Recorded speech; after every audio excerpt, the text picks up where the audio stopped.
The weight of the cream-colored envelope felt disproportionate to its size, a tangible manifestation of the unease that had begun to settle over the Henderson household. Sarah traced the embossed logo of the Willow Creek Estates Homeowners Association. With a fingertip, the intertwined W and C suddenly appearing less like a symbol of community and more like a brand of bureaucratic oppression. It had arrived mid-afternoon, slipping silently into the pile of flyers advertising local pizza joints and the glossy circular from the neighborhood supermarket. Usually Eleanor, Sarah's mother, sorted the mail with a cheerful efficiency, but today the HOA envelope had snagged Sarah's attention, its formality a stark contrast to the everyday clutter. A premonition, cold and unwelcome, prickled at the back of Sarah's neck. Willow Creek Estates, with its meticulously manicured lawns and precisely spaced mailboxes, had always fostered a sense of order, a predictable rhythm to suburban life. But beneath that veneer of uniformity lay the ever-present shadow of the HOA, a silent governing body whose pronouncements could disrupt that carefully constructed peace with the casual stroke of a pen. "What is it, sweetie?" Her father, Arthur Henderson, a man whose very presence exuded a quiet authority honed over decades navigating the intricate and often volatile world of high finance, paused in his perusal of the Wall Street Journal. He stood in the doorway of the kitchen, the late afternoon sun catching the silver at his temples. His brow, usually smooth and uncreased, held the faintest hint of a furrow, a silent question mark directed at the official-looking missive in Sarah's hand. Sarah hesitated, a reluctance to voice the potential disruption clinging to her. "Just something from the HOA," she said, her tone deliberately casual. Eleanor, bustling around the kitchen island preparing dinner, glanced up, her expression instantly registering Sarah's subdued demeanor. "Oh? Anything important?" Eleanor, a whirlwind of domestic energy and unwavering optimism, usually viewed the HOA as a necessary, albeit sometimes irritating, component of maintaining property values. But even her sunny disposition couldn't entirely dispel the occasional anxieties that the organization seemed to breed. Sarah finally unfolded the letter, the crisp paper crackling softly in the quiet kitchen. The formal language, the precise referencing of sections and subsections, felt deliberately intimidating. It was about the driveway, their newly installed driveway, a source of immense pride and a recent point of considerable expense. Eleanor had pored over samples, consulted with landscape architects, and finally selected the perfect shade and pattern of interlocking pavers, a subtle upgrade that had significantly enhanced the curb appeal of their home. According to the letter, however, these very pavers were in violation of a seemingly obscure architectural guideline, a clause concerning non-approved hardscaping materials that Sarah couldn't recall ever seeing, despite having reviewed the initial landscaping plans with her parents. The demand was unequivocal. The non-compliant driveway must be removed and replaced with an approved material within 30 days, or the Hendersons would face escalating daily fines, the amounts ominously left unspecified. A wave of disbelief washed over Sarah as she read the bureaucratic pronouncements aloud, her voice laced with incredulity. "They can't be serious," she exclaimed, the words echoing in the suddenly silent kitchen. "We got approval for the landscaping plans. The pavers were clearly marked." Eleanor stopped chopping vegetables, her knife clattering against the wooden board. "Approval? Of course we got approval. I remember going over the samples with Mrs. Davison from the committee. She even complimented our choice." Her voice, usually warm and melodic, now held a sharp edge of indignation. "This is outrageous." Arthur, who had moved closer as Sarah read, remained uncharacteristically quiet. His gaze was fixed on the letter, his eyes scanning the dense paragraphs with the focused intensity he usually reserved for dissecting complex financial reports or identifying potential risks in a multi-million-dollar investment. Sarah knew that look. It wasn't anger that flickered in his eyes, but something far more calculating, a quiet assessment of the situation, a weighing of options. Willow Creek Estates, with its perfectly uniform facades and the unspoken pressure to conform, had always felt like a beautifully appointed cage to Sarah. Her parents, seeking the perceived safety and prestige of a reputable community with good schools, had moved here 15 years ago when Sarah was just starting high school. While they had enjoyed the tranquility and the well-maintained amenities, the HOA, with its endless stream of rules regarding everything from lawn height to holiday decorations, had always been a low-grade irritant, a constant reminder of the subtle erosion of individual autonomy in the pursuit of collective conformity. Minor infractions, a slightly overgrown rosebush, holiday lights left up a week too long, had been met with polite but firm reminder notices. But this driveway decree felt different. It felt personal, an unwarranted intrusion into their private space. The pavers weren't garish or out of character with the neighborhood. In fact, several neighbors had complimented them. This felt like an arbitrary exercise of power, a flexing of bureaucratic muscle for no discernible reason. Sarah watched her father, a knot of anxiety tightening in her stomach. She knew his inherent sense of fairness, his deep-seated belief in standing up for what was right, regardless of the opposition. He wasn't one to back down from a perceived injustice, and he possessed the resources, the intellect, and the unwavering tenacity to fight. The meticulously ordered streets of Willow Creek Estates, usually so serene, were about to become the stage for a quiet but potentially explosive conflict. The letter, innocuous in its appearance, had ignited a fuse, and Sarah had a sinking feeling that the resulting explosion would shake the very foundations of their seemingly peaceful suburban existence. The driveway, meant to be a symbol of their home, was now the focal point of an impending war. The battle lines were drawn, and the first shot, in the form of a crisp, cream-colored letter, had been fired. The quiet life they had come to expect in Willow Creek Estates was about to be irrevocably disrupted. The community clubhouse, usually echoing with the polite murmur of bridge players or the boisterous laughter of holiday partygoers, hummed with a different kind of energy. An undercurrent of nervous anticipation, a palpable tension that clung to the air like humidity on a summer evening, filled the sterile room. Residents of Willow Creek Estates, their curiosity piqued and their allegiances subtly forming, had gathered for the hastily scheduled HOA meeting. The Hendersons' driveway had become the undisputed topic of conversation, a whispered saga of bureaucratic overreach and potential suburban warfare.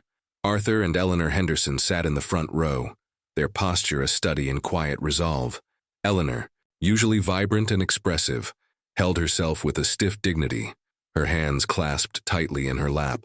Arthur, his gaze steady and unwavering, exuded an aura of calm that belied the simmering determination Sarah knew lay beneath. Sarah sat beside them, the knot of anxiety in her chest tightening with each passing minute. She scanned the faces in the room. Mrs. Olson, the neighborhood's unofficial news reporter, her eyes wide with a mixture of concern and intrigue. Mr. Abernathy, a retired lawyer known for his meticulous adherence to rules, his expression inscrutable and scattered amongst them. Neighbors who had offered words of support, their sympathetic glances a small comfort. Sarah knew her father's reputation preceded him. In a community largely composed of retirees and mid-level executives, Arthur Henderson stood out. Senior Vice President at First National Bank wasn't just a title. It represented a certain level of influence, a network of connections that extended far beyond the manicured lawns of Willow Creek Estates. The hushed whispers she had overheard in the days leading up to the meeting confirmed it. The board was aware that they weren't dealing with just another disgruntled homeowner. Mr. Thompson, the president of the HOA board, a retired accountant, whose perpetually furrowed brow seemed permanently etched onto his face, finally called the meeting to order with a sharp rap of a gavel. The usual pleasantries and routine announcements were dispensed with quickly, the elephant in the room, or rather the pavers in the driveway, dominating the unspoken agenda. When Mr. Thompson finally announced the item concerning the Hendersons' property, a collective hush fell over the room, every rustle of clothing, every cough amplified in the sudden silence. "Mr. and Mrs. Henderson," Mr. Thompson began, his voice adopting an officious tone that Sarah had come to associate with HOA pronouncements. "The board has carefully reviewed your landscaping plans, as well as the subsequent installation of your driveway. While the initial design concept was approved, the specific pavers utilized were not in accordance with Section 3, Subsection B, Paragraph 2 of the Community Architectural Guidelines, which clearly states," he shuffled through a stack of papers, his voice droning on about approved materials and aesthetic consistency. Arthur held up a hand, a polite but firm gesture that cut through Mr. Thompson's recitation of regulations. "Mr. Thompson," he said, his voice calm and measured, the same steady tone he employed when negotiating complex financial instruments. "With all due respect, we submitted detailed specifications for the pavers, including the manufacturer, the material composition, and even photographic samples. These were integral to the approved plans. If there was a discrepancy, if these pavers were indeed non-approved, why was this not brought to our attention before installation?" A murmur rippled through the assembled residents. Several neighbors nodded their heads in agreement. They had all experienced the HOA's tendency towards retroactive enforcement, the frustrating feeling of being penalized for something that had seemingly been overlooked or even implicitly approved earlier. Mr. Thompson's face flushed slightly. "The board," he continued, his voice losing some of its initial authority, "was not made aware of the specific deviation at the time of the initial approval." He avoided eye contact with both Arthur and Eleanor. "Deviation?" Eleanor interjected, her voice sharp with disbelief. "They are pavers, Mr. Thompson. They are aesthetically pleasing, they enhance the property value, and they are certainly in keeping with the overall look of the neighborhood. How exactly do they deviate from the spirit of the guidelines?" The debate continued. The board members, a collection of individuals who seemed to derive a peculiar satisfaction from upholding even the most trivial rules, sticking rigidly to the letter of the law. They spoke of precedent, of maintaining community standards, of the slippery slope that would ensue if exceptions were made. The Hendersons, in turn, argued the absurdity of the situation, the lack of prior notification, and the significant financial burden they were now facing due to the HOA's oversight. Sarah watched her father, a quiet admiration growing within her. He wasn't raising his voice, wasn't resorting to emotional appeals. He was simply presenting his case with logic, with irrefutable facts, and with an unwavering conviction that resonated with at least some of the residents present. He pointed out the inconsistency of approving the landscaping plan and then objecting to a specific material clearly outlined within it. He questioned the board's due diligence in reviewing the initial submission. However, the board members remained steadfast, their faces set in expressions of bureaucratic immovability. When Mr. Thompson finally called for a vote, the outcome felt preordained. One by one, the board members, their gazes fixed on some distant point in the room, voted to uphold the violation notice. The decision was swift, unanimous, and delivered with an air of finality that sent a fresh wave of frustration through Sarah. The Hendersons were officially required to remove their newly installed driveway and replace it with a material deemed approved within the next 30 days. As they rose to leave the clubhouse, Eleanor's carefully maintained composure finally cracked. "This is unbelievable, Arthur," she exclaimed, her voice trembling slightly. "They're just being petty. It's nothing but a power trip." Arthur placed a reassuring hand on her arm, his touch a silent anchor in her rising tide of anger. "Don't worry, Eleanor," he said, his voice calm but with an underlying steel that Sarah recognized. "This isn't over." As they walked out into the cool evening air, Sarah caught a glint in her father's eye, a flicker of the strategic mind she knew so well. He wasn't just angry. He was assessing, calculating, formulating a plan. The quiet suburban street, bathed in the soft glow of streetlights, was no longer just a place of peaceful residence. It was the burgeoning stage for a battle, and Arthur Henderson was not one to concede defeat without a fight. The meeting had ended, but the real conflict was just beginning. The days following the HOA meeting settled into an uneasy rhythm within the Henderson household. Eleanor, initially seething with indignation, threw herself into researching alternative driveway materials, her determination to find a suitable replacement fueled by a mix of defiance and a desire to put the whole ordeal behind them. Sarah, caught between her parents' simmering frustration and the awkwardness of neighborhood interactions, fielded concerned calls and sympathetic inquiries from neighbors, each conversation a reminder of the simmering tension that now permeated Willow Creek Estates. Arthur, however, operated with a quiet intensity that both intrigued and slightly unnerved Sarah. His days were filled with discreet phone calls, hushed conversations held in his study with the door firmly closed, and occasional meetings that took him away from the house for hours at a time. He remained outwardly calm, his demeanor as composed and measured as ever, but Sarah could sense the wheels turning in his mind, the strategic gears of his financial acumen whirring as he formulated his response to the HOA's decree. She knew her father well. Arthur Henderson was a man of his word, a man who valued loyalty above all else. His long and successful career in banking had been built on a foundation of trust and reciprocal relationships. He had helped countless individuals and businesses secure loans, navigate financial difficulties, and achieve their aspirations. He had cultivated an extensive network of contacts, an intricate web of connections that spanned the community and beyond. And now, Sarah realized, he was quietly, meticulously leveraging that network. The first indication of Arthur's strategy came subtly, almost imperceptibly. Mr. Henderson, no relation, the owner of Henderson Landscaping, the company that had installed their now contested driveway, suddenly found his previously reliable line of credit with First National Bank under review. Mr. Henderson, a jovial man who often stopped by to chat with Eleanor about her rose bushes, had several ongoing landscaping projects within Willow Creek Estates, all financed by Arthur's bank. The review, while presented as a routine audit, felt suspiciously timed, a subtle pressure applied to a key player in the unfolding drama.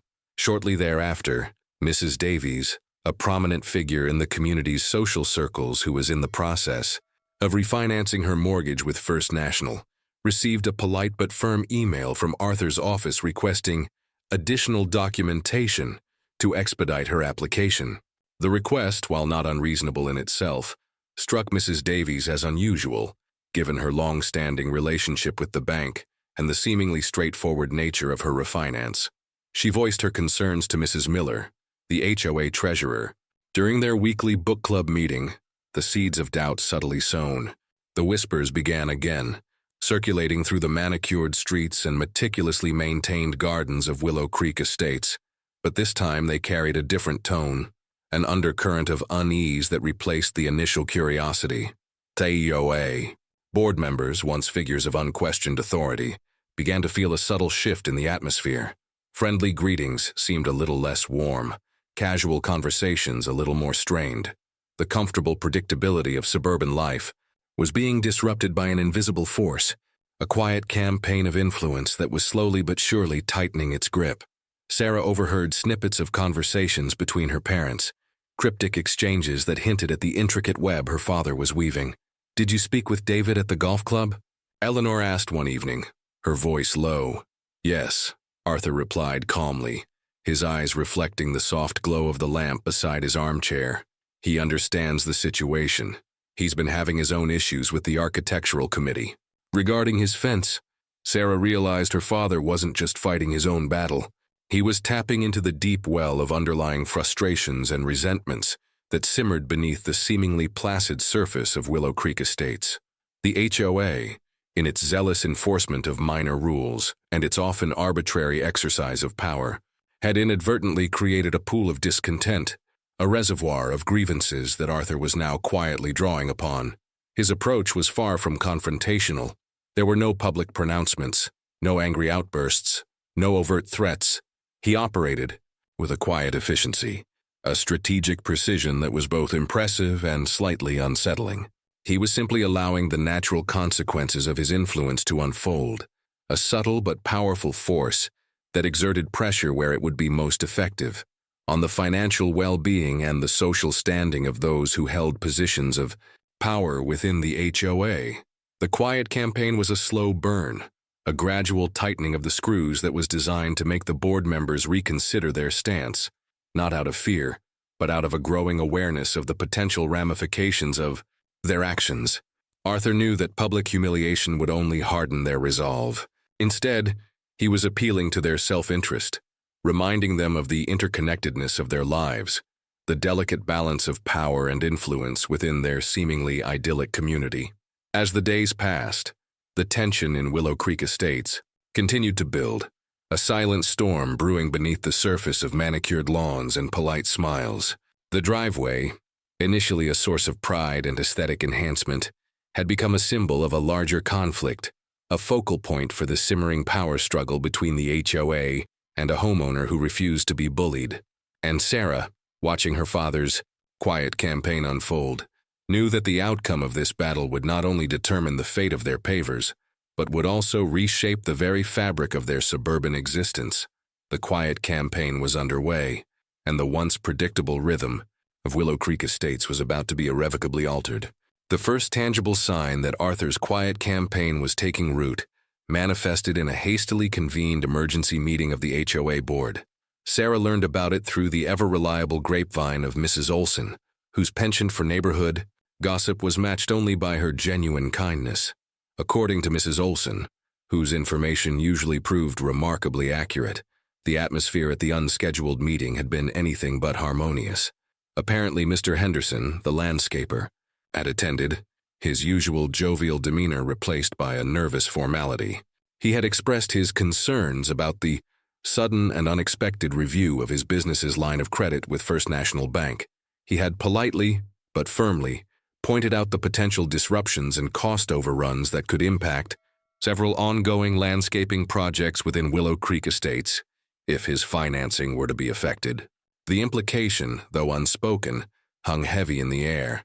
The Henderson driveway issue was beginning to have wider financial repercussions within the community. Shortly thereafter, Mrs. Davies, her usual air of social confidence slightly diminished, had engaged in a frank and open discussion with Mrs. Miller, the HOA treasurer, during their shared volunteer shift at the local library. Mrs. Davies had delicately inquired about the unusual timing of the additional documentation request for her mortgage refinance, mentioning her decades-long relationship with First National and expressing her surprise at the sudden increase in scrutiny. Mrs. Miller, known for her meticulous adherence to rules and her unwavering loyalty to the board, had reportedly looked flustered and offered vague reassurances, but the seed of doubt had been planted. The seemingly impenetrable wall of the HOA board's unity began to show its first hairline fractures. The dominoes, set in motion by Arthur's subtle interventions, were starting to fall, their impact reverberating through the interconnected lives of the board members. Their roles as community leaders, once seemingly insulated, were now becoming intertwined with their personal and professional dealings, and the pressure was visibly mounting. Sarah observed a distinct change in Mr. Thompson. His once authoritative stride around the neighborhood slowed to a more contemplative shuffle. He seemed to avoid direct eye contact with Arthur and Eleanor, his usual booming greetings replaced by a mumbled acknowledgement. His perpetually furrowed brow appeared even more deeply etched, a testament to the growing weight of the situation. Mrs. Miller, the meticulous treasurer, known for her unwavering adherence to the HOA's bylaws and her sharp pronouncements on financial matters, looked visibly stressed at the last community social, a potluck barbecue held in the communal green base. Her usual crisp demeanor was replaced by a distracted air, and she was seen in hushed, anxious conversations with other board members. Whispers of disagreements within the board began to circulate. Mrs. Olson reported overhearing snippets of heated exchanges during a brief encounter with Mrs. Davison, the chair of the Architectural Committee, near the community mailbox. Apparently, Mrs. Davison had expressed concerns about the potential negative publicity and the growing unease among residents. She had reportedly questioned Mr. Thompson's handling of the Henderson situation, suggesting a more conciliatory approach. The unity that had seemed absolute during the initial, confrontational meeting was clearly eroding. Some board members, perhaps more attuned to the pulse of the community or more sensitive to potential financial repercussions, were beginning to question the wisdom of their unwavering stance. They were realizing that the seemingly minor issue of a driveway had the potential to unravel the delicate social fabric of Willow Creek Estates, a community that prided itself on its harmony and neighborly relations. The situation was further complicated by the quiet support the Hendersons were receiving from other residents. Many had privately expressed their own frustrations with the HOA's often nitpicking regulations and their perceived lack of accountability.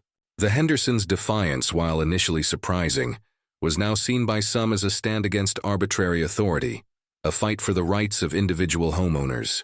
This growing sentiment within the community added another layer of pressure on the board, making their rigid stance appear increasingly out of touch with the desires of the residents they were supposed to represent. Arthur, meanwhile, continued his quiet campaign, his actions subtle and indirect, yet undeniably effective. He wasn't making demands or issuing ultimatums. He was simply allowing the natural consequences of his professional influence to unfold, a gentle but persistent pressure that was forcing the HOA board to confront the potential ramifications of their decision. The cracks in their seemingly solid front were widening, and the once unquestioned authority of the Willow Creek Estates Homeowners Association was beginning to crumble under the weight of a driveway dispute and the quiet resolve of a banker who understood the power of leverage. The emergency meeting had been a turning point, a clear indication that the tide was beginning to shift, and the battle for the driveway was far from over. The subtle tremors of discontent were now escalating into visible fissures, threatening to shatter the board's seemingly unshakable resolve. The once unified front was fracturing under the weight of Arthur's understated influence and the growing unease within the community. The quiet campaign was yielding tangible results, and the driveway, once a symbol of contention, was slowly becoming a catalyst for change. The air in Willow Creek Estates, once thick with unspoken rules, now carried the faint but distinct scent of rebellion. The board members, who had initially acted with such unwavering conviction, were now beginning to look over their shoulders, the comfortable certainty of their authority replaced by a gnawing sense of vulnerability. The cracks were not just appearing, they were deepening, threatening to dismantle the very foundation of the HOA's power. One sunny afternoon, as Eleanor was tending to her beloved rose bushes, Mr. Thompson approached their property. He looked uncomfortable, his usual air of authority replaced by a hesitant politeness. "Mrs. Henderson," he began, his voice softer than Sarah had ever heard it. "I was hoping to have a word." Eleanor, ever gracious, invited him onto the porch. Arthur joined them moments later, his expression neutral, giving nothing away. Mr. Thompson cleared his throat. "The board has been reconsidering the situation with your driveway," he said, avoiding direct eye contact with Arthur. "We understand that there may have been a misunderstanding regarding the approval process." Eleanor raised an eyebrow. "A misunderstanding that required us to tear up our brand new driveway?" "Well," Mr. Thompson stammered, "we value the harmony of our community, and we certainly don't want any unnecessary friction." He finally looked at Arthur, a hint of desperation in his eyes. "Mr. Henderson, perhaps we could find a compromise?" Arthur leaned back in his chair, his gaze steady. "What sort of compromise did you have in mind, Mr. Thompson?" Mr. Thompson proposed a special exception for the Hendersons' pavers, acknowledging their aesthetic appeal and the fact that they had been part of the initial landscaping plans. In exchange, he suggested the Hendersons agree to adhere strictly to all future architectural guidelines. It was a clear concession, a tacit admission that the HOA had overstepped. Sarah could see the relief wash over Eleanor's face. She had been dreading the prospect of redoing the driveway. Arthur, however, remained impassive. "That's a generous offer, Mr. Thompson," he said slowly. "But this isn't just about our driveway anymore. It's about the principle of fair treatment and the arbitrary enforcement of rules." Mr. Thompson's face fell. He had clearly hoped for a swift resolution. "What else would you like, Mr. Henderson?" he asked, his voice tinged with resignation. "I believe," Arthur said calmly, "that the HOA needs to review its architectural guidelines and establish a clearer, more transparent approval process.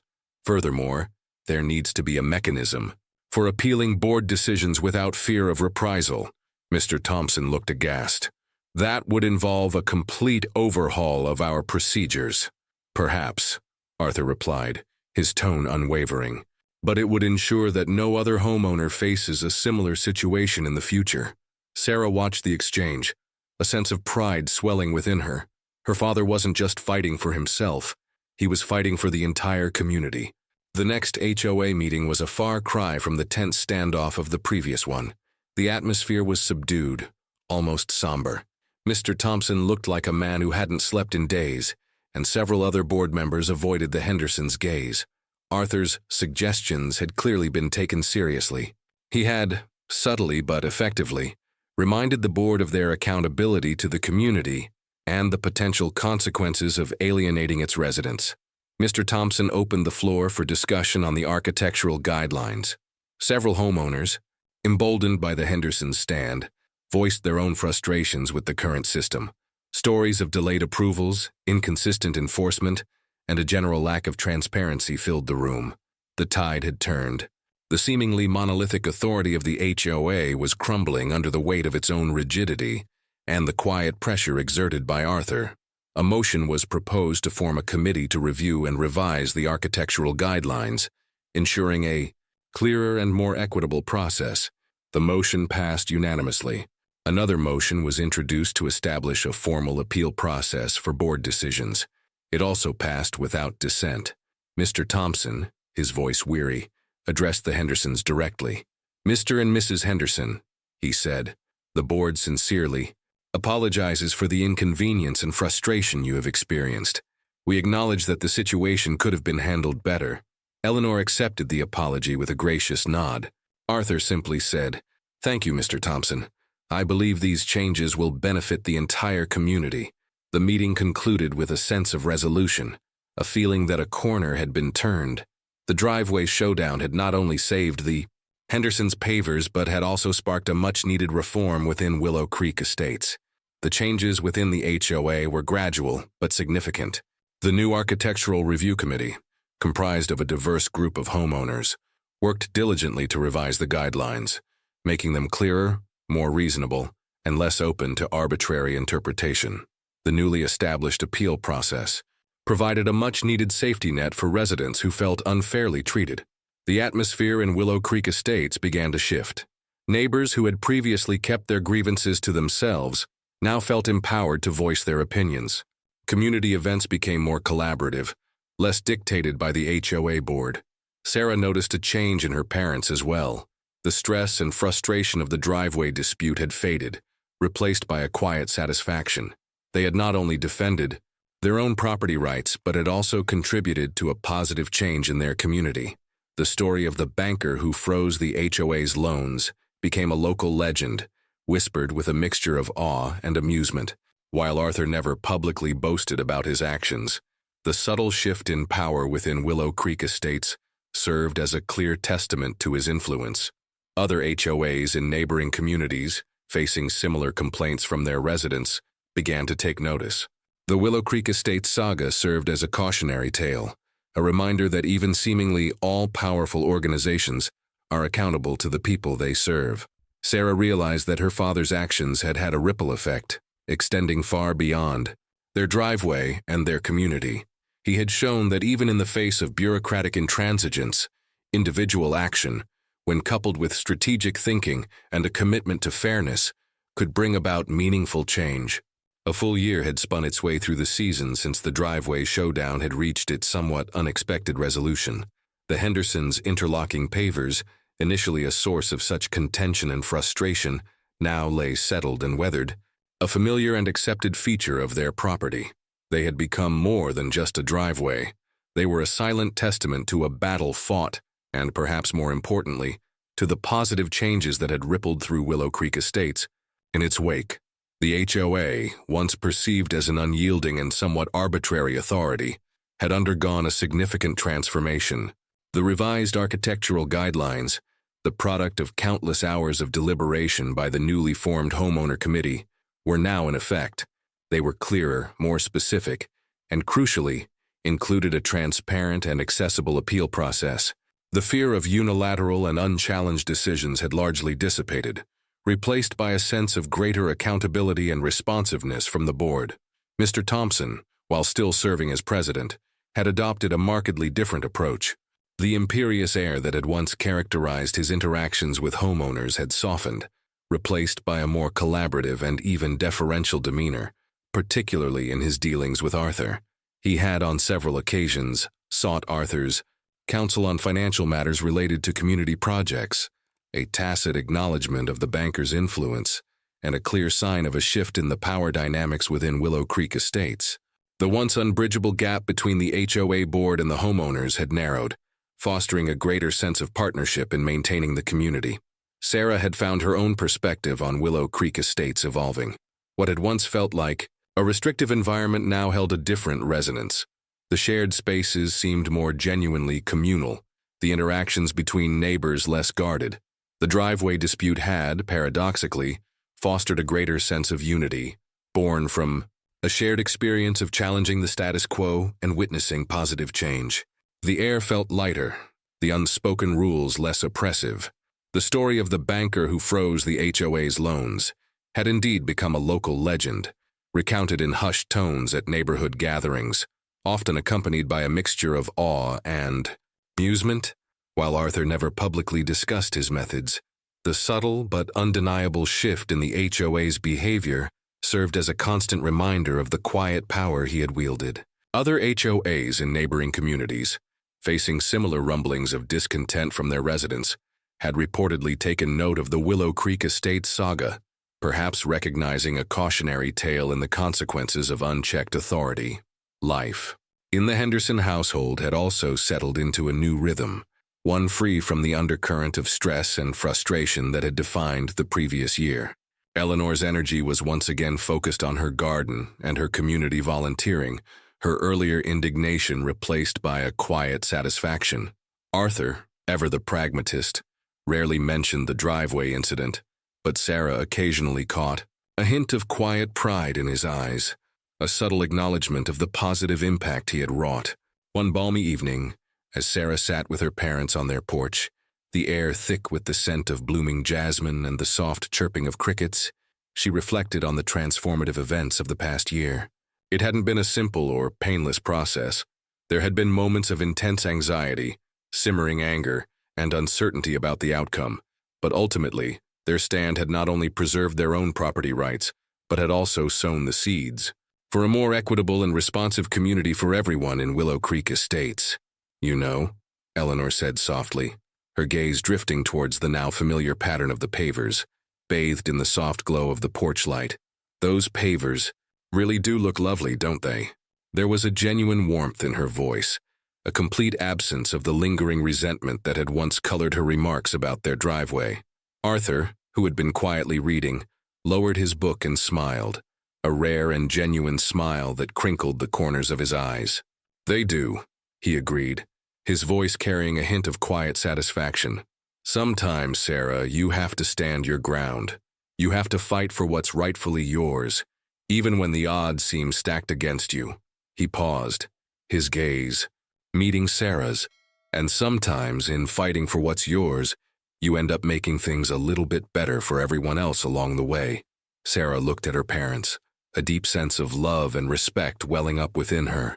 Their driveway, once a symbol of conflict, had become a quiet testament to their resilience, their integrity, and their unwavering belief in the importance of standing up for principle.